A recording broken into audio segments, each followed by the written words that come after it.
international dont le thème porte sur l'accès aux médicaments.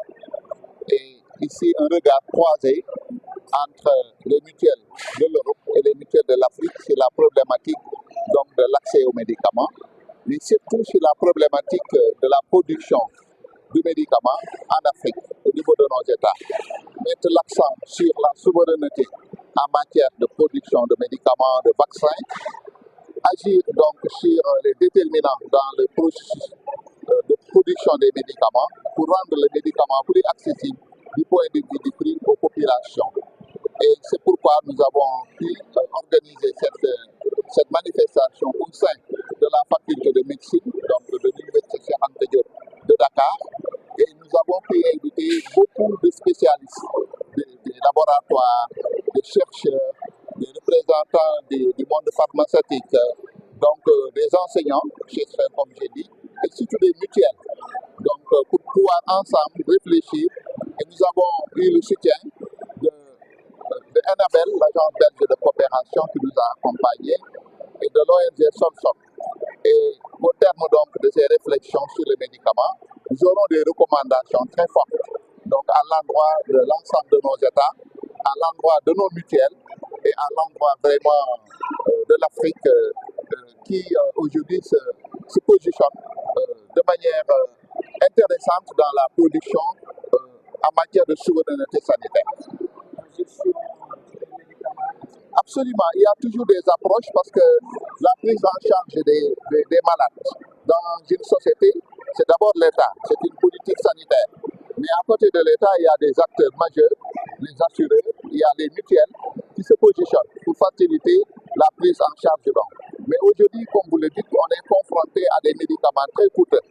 Et ces médicaments, il va falloir discuter pour voir comment amoindrir les coûts. Est-ce que c'est à partir du processus de fabrication que les coûts, en tout cas, sont énormes, ou bien prévoir des mécanismes d'accompagnement des populations pour l'accès à ces médicaments. Ça peut être des subventions au niveau de l'État, ça peut être aussi organiser les populations dans le cadre de la prise en charge de leur santé à travers les solutions mutualistes.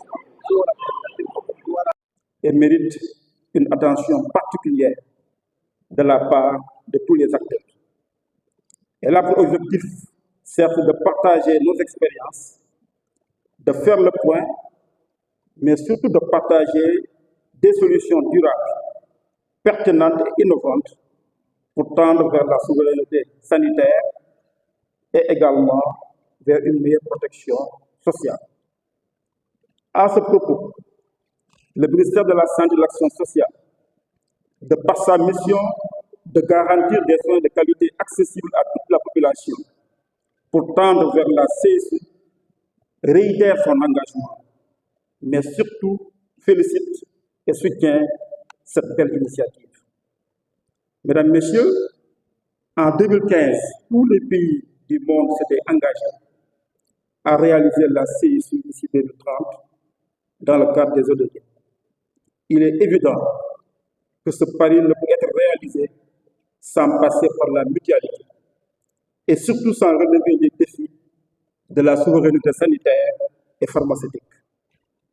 Mesdames, Messieurs, chers participants, la CSU et la souveraineté sanitaire occupent une place importante dans l'agenda Sénégal 2050 et ont été traduits de façon concrète dans le master plan et dans la stratégie nationale de développement 2025-2029 par rapport à la nouvelle vision de nos autorités.